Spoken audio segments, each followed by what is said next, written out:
Welcome back to another episode of E-Weekly, your home for campus news. This week we have updates on the athletic program, protests that went around on campus, as well as awards given out to WEMU. Gabriella Reed has the dish, Evan Hensley has sports, and we have you in mind. This is E-Weekly.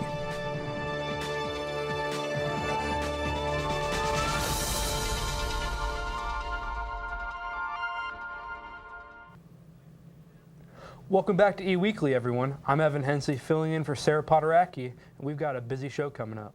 You've got that right, Evan. A lot has been happening here around campus these past couple of days, and well, we need to get right into it. I'm Nina Maria Badalamenti. Let's hear it.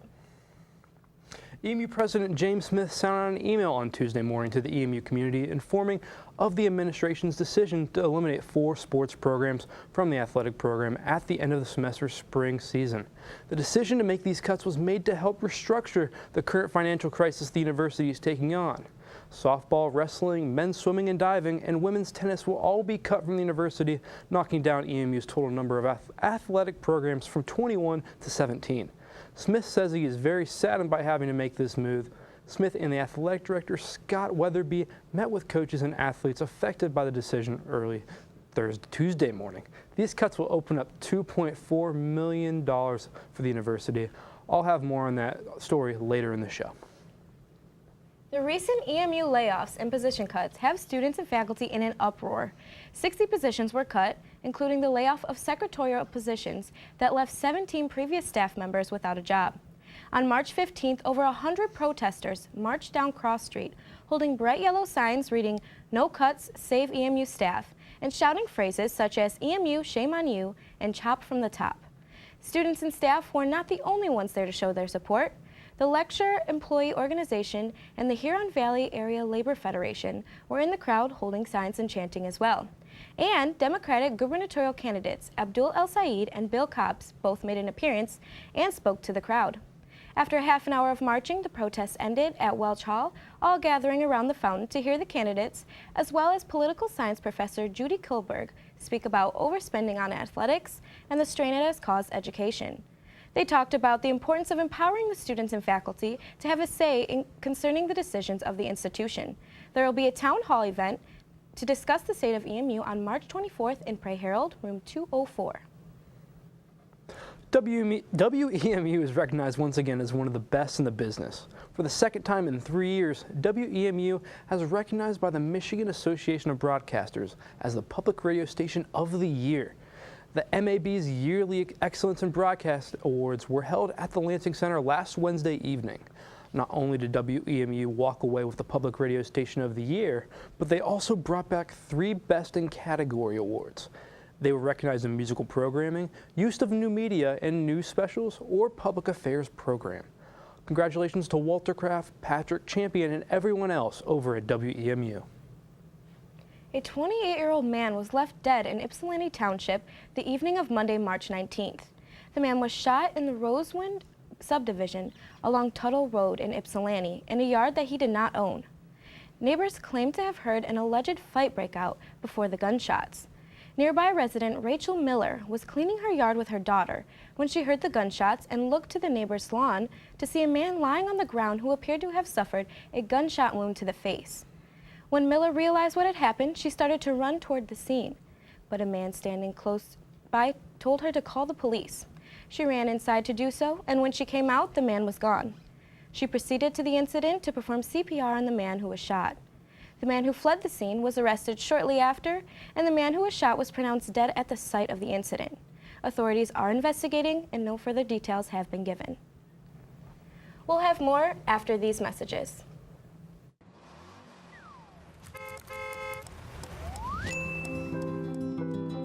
A typical day will start for the delivery staff because they are central to what we do. Our delivery staff gets here at about 9:30 in the morning. They get their route for the day. Then they prep their vehicle, they clean it out, make sure it's ready to go.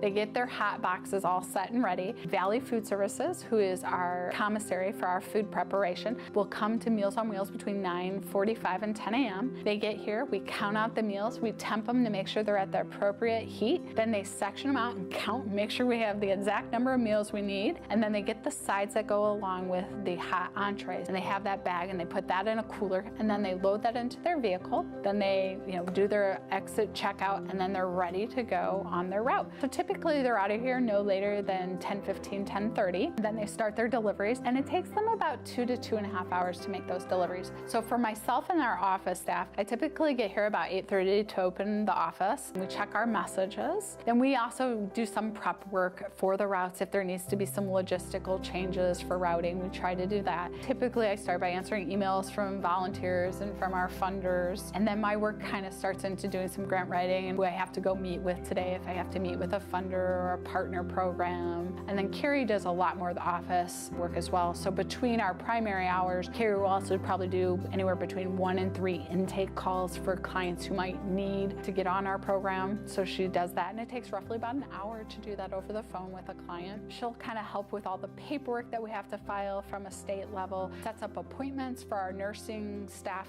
and nursing students to go out and do health assessments for the clients on a daily basis. And then she also just kind of maintains the facility to make sure the upkeep is going well.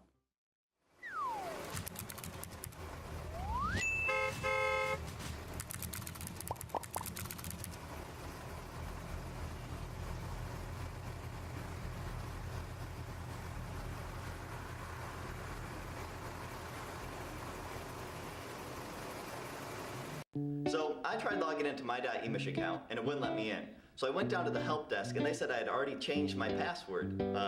No I didn't. Shortly after that, my apartment was broken into. Yeah, if you put 2 and 2 together, you know where they go, my address. They got my password, got onto my .emish account, and stole my class schedule and my home address. They knew when I wasn't going to be home.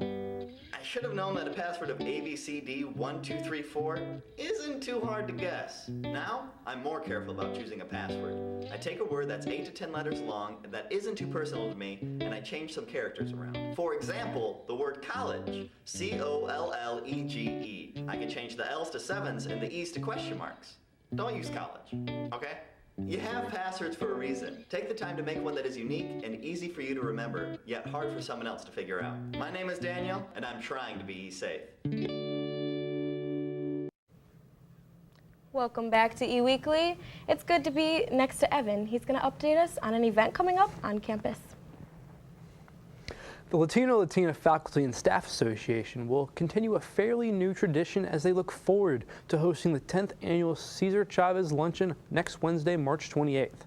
Over 300 students from local area high schools will be recognized as this year's special guests.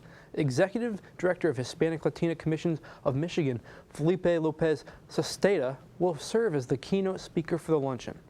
The luncheon started in 2009 to recognize Chavez and his peaceful activism and leadership with farm workers. Ticket sales for the luncheon will go towards raising funds for student scholarships and grants. Doors open at 11:30 a.m. next Wednesday, and the event starts at noon. For more information, visit emich.edu/Chavez. On Monday, March 12th, the Women's Resource Center held its Feminist Leadership and Social Movement workshop. The workshop was led by Mindy Holmes, the Special Events Programmer for the Women's Resource Center, and is one of the many events scheduled in celebration of Women's History Month. The workshop focused on the past, present, and future of the feminist movement. The event included a presentation by Holmes and an activity that helped the participants to realize the identities of those they are close with. Holmes made sure that the workshop ensured participants to understand the true meaning of feminism and the importance of intersectionality, meaning it includes all races and sexual orientations of women. The Women's Resource Center will hold a Queer Femme Social on March 26th and an event titled Reclaiming Our Time, Women of Color on March 27th. Still to come, I'll stick around and get more in depth with the athletic program and more sports. But for now, here's Gabrielle Reed with a dish. Thank you, Evan. I'm Gabrielle Reed, and I'm excited to be back hosting The Dish this week. I have so much to dish about. With March being National Caffeine Awareness Month, I thought it would be fitting to spotlight one amazing local coffee house called Sweetwater's Coffee and Tea. Owners Lisa and Wade B have a shop right here in the Ypsilanti community. It is located just off of the south side of Eastern Michigan University's campus by Insomnia Cookies and the Water Tower. Whenever you get a chance, go and grab yourself a cup of coffee. Caffeine not only gives you that needed wake-up call or your 2 p.m. pick-me-up, it also can help your overall health. Recent studies by the Dietary Guidelines for Americans have shown that 8 ounces of caffeine a day can be instituted into a healthy, balanced daily eating pattern. Coffee is always a good place to look for that needed jolt. A 20-ounce serving of Diet Cola is equivalent to 1 cup of coffee in terms of caffeine, despite being not as healthy. This is music to the college kids' ears as we near finals and many more sleepless nights. That's all for this week's Dish. I'm Gabrielle Reed. Evan Hensley will be back after the break. Hey, Ben, I saw that you had an eventful weekend. What do you mean? Duh. Ben, those party photos you posted online a couple days ago where you were living it up. You know, the ones where you were YOLOing all over the place. Here, let me show you. All right, I got it. YOLO, you only live once. It's my excuse to act crazy. I deleted those pictures, though. Yeah, about that. I screen grabbed some of those pictures and sent them to Benji. It was golden.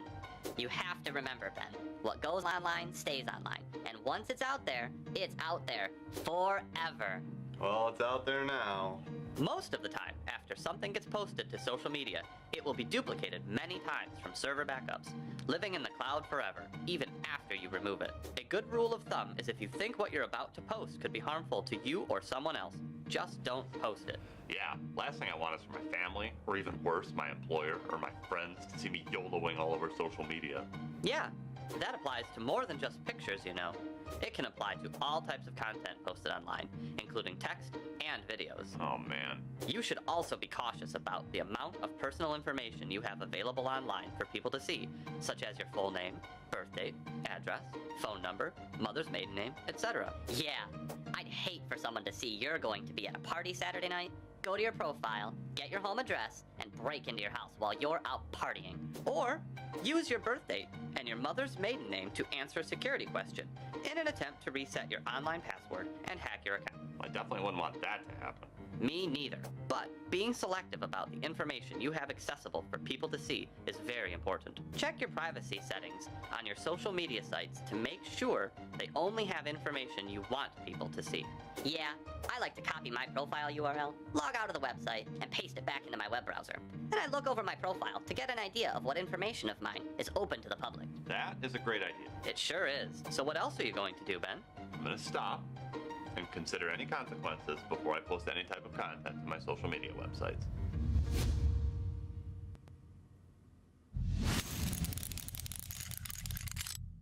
My favorite band just put out a new CD. I was super excited. I've been waiting forever for it to come out. But I was having a little cash flow problem. I asked some of my friends if they had the new CD yet, and they said I could get it for free if I found a pirated copy online. Without hesitation, I went on my computer and I found a website that had a free pirated copy, and I clicked download. It was that simple. After downloading it, I went to my computer and I opened my music player to listen to it, but my computer had slowed down to almost a stop. All I ended up with was a virus, not my band's album. I guess when you pirate anything, you run the risk of an infection. Not to mention if you get caught, there could be legal issues. It really does pay to pay. My name is Emma, and I'm trying to be e-safe.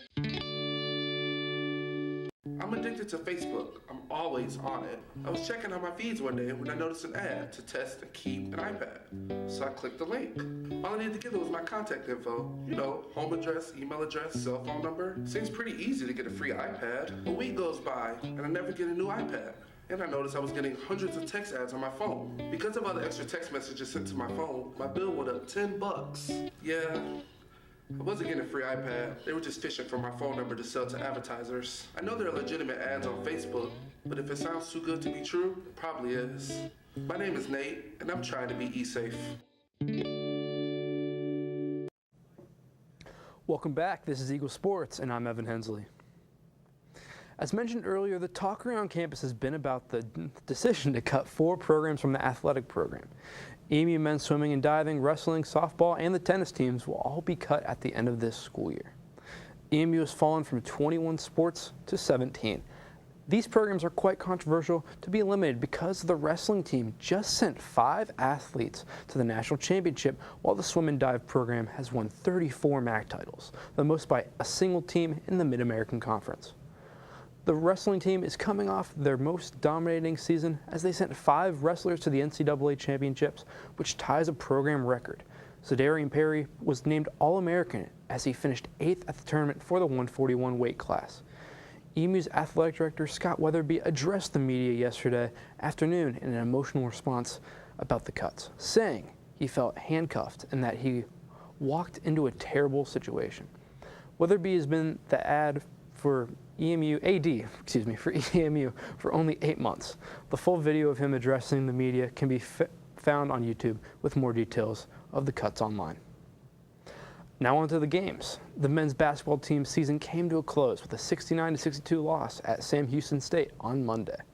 Tim Bond's career at Eastern wrapped up with a rough performance in which he shot 1 for 6 for 3 points and 7 rebounds.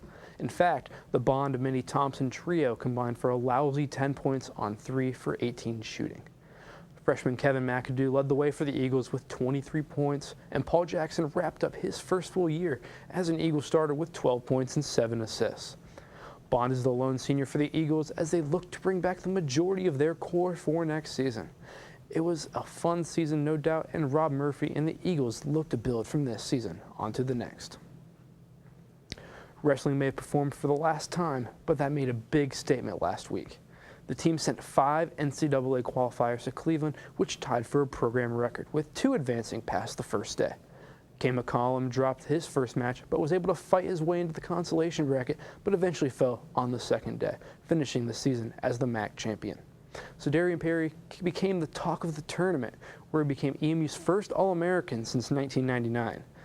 Perry would finish 8th overall, but made history along the way. This was a strong ending to this great season, but now the future of the program is unclear. So I want to keep it real here and share some of my thoughts on the athletic program.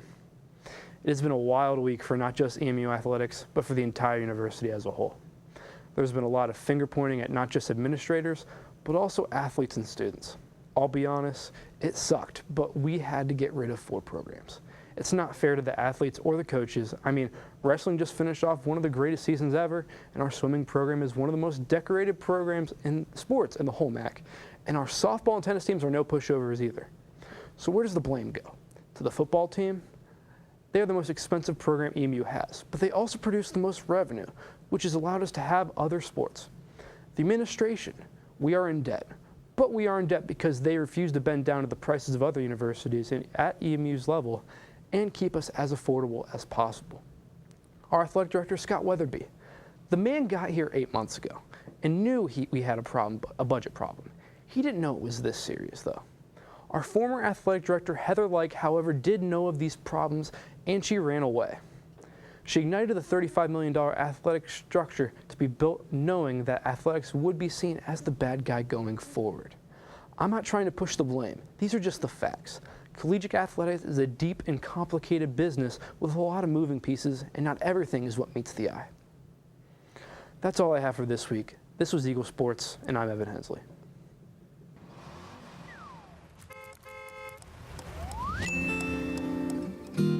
So I typically would describe Meals on Wheels in 3 words: support. What I mean by support is having somebody there every day you can count on, who's going to be there with a smile and a hot meal for you. First, I would say that I would be with them if I could, delivering for the people. Observant? That's a tough one. I would say, well, more than a meal. I guess that's 4, but close enough. It's helpful.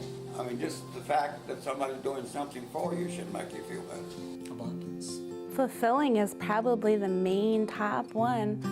They're good. I think that we are a compassionate organization. I think it's great.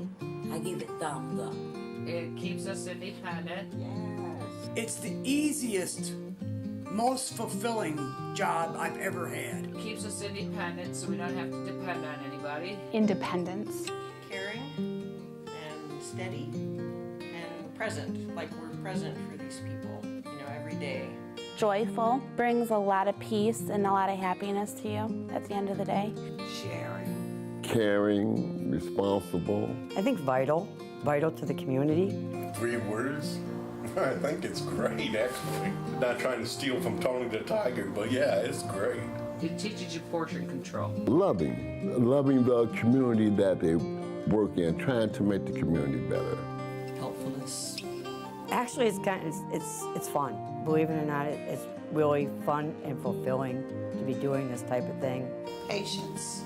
It pulls at your heartstrings, it does. And it doesn't matter whether you're out en route delivering meals or you're in the office on the phone. Reliable. Hope.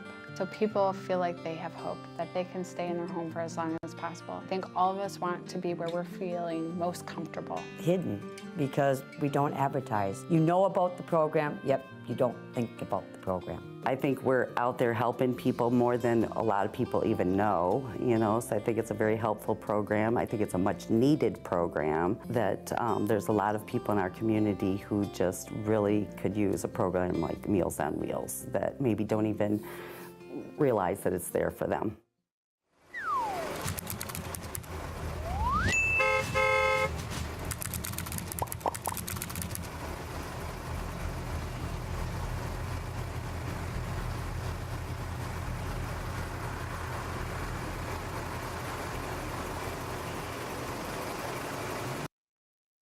Hey. Ready to go? Yeah, but the fire's not out. Close enough. Close enough? If it's too hot to touch, it's too hot to leave. I mean, the next thing you know, you've torched our whole neighborhood. Which is why we're not going anywhere? Exactly. 9 out of 10 wildfires are caused by humans. Only you can prevent wildfires.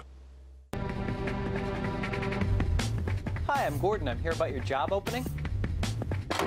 Hi, I'm here about the job. Hi. The word you'll hear most often during a job hunt? No. No. One expert says you can expect 20 rejections before you get your first maybe. So don't be down on yourself. Be sure your resume is flawless, or you'll never see the inside of an interview suite. Be punctual for interviews, but no earlier than 5 minutes. A firm handshake is important. And look the interviewer in the eye. Don't be a downer, dude. Speak in positive terms about school and your previous employers.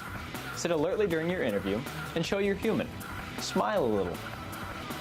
And follow up every interview with a thank you letter, expressing your interest in the job and why you think you're qualified.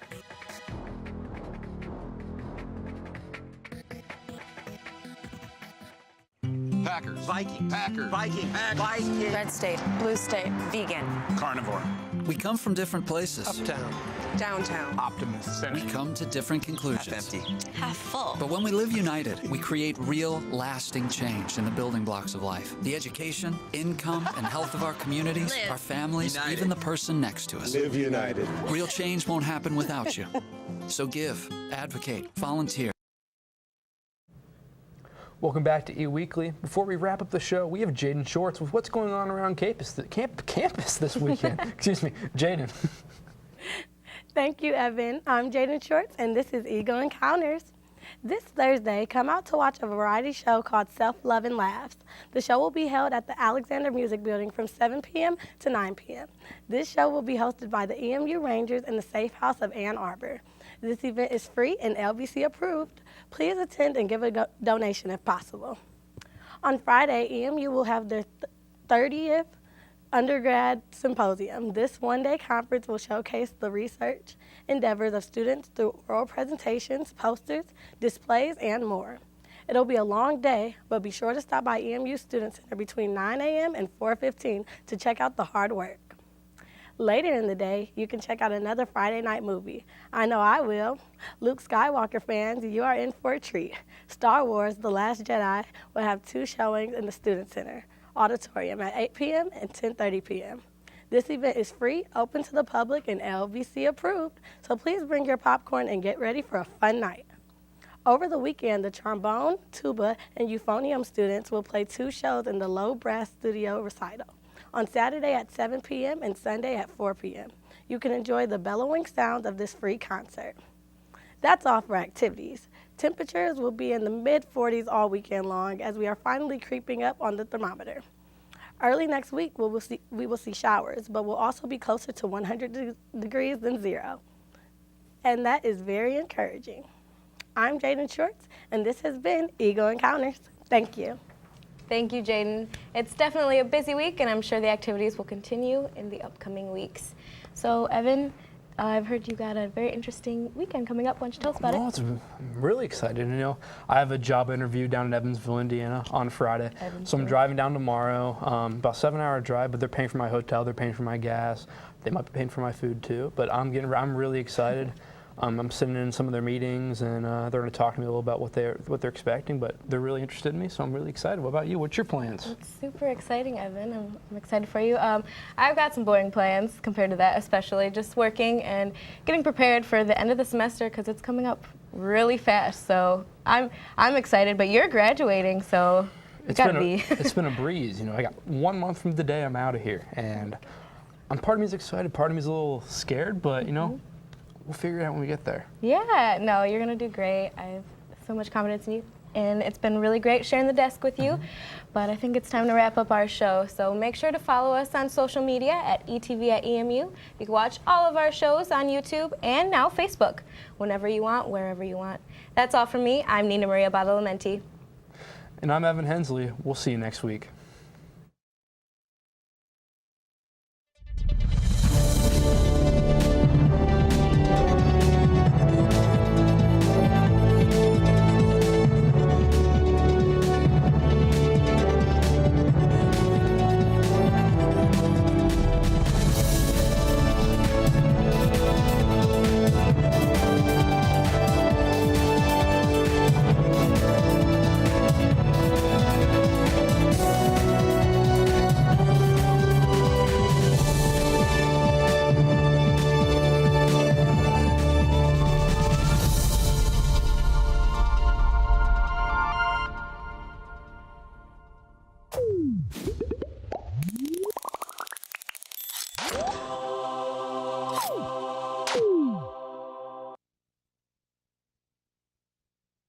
In this day and age of compromised accounts and data breaches, having a strong password is not enough to keep you and your personal information safe. Someone who steals your password could gain access to all your data with nothing to stop them.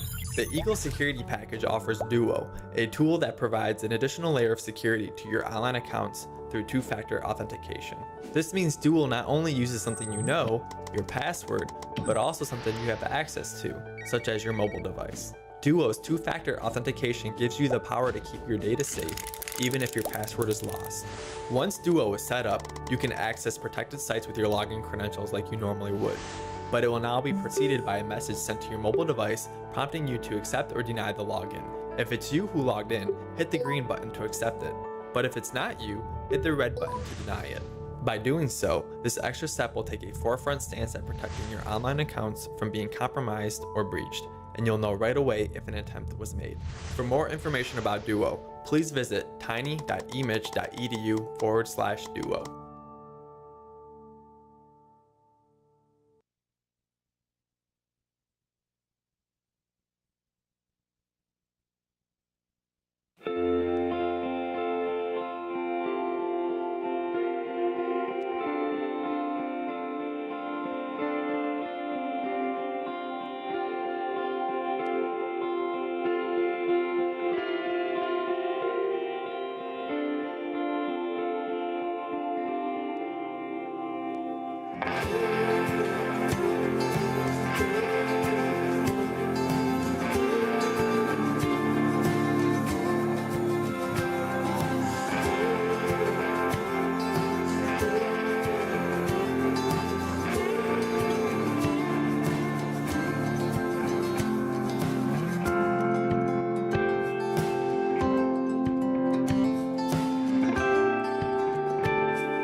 Movies are not LBC approved.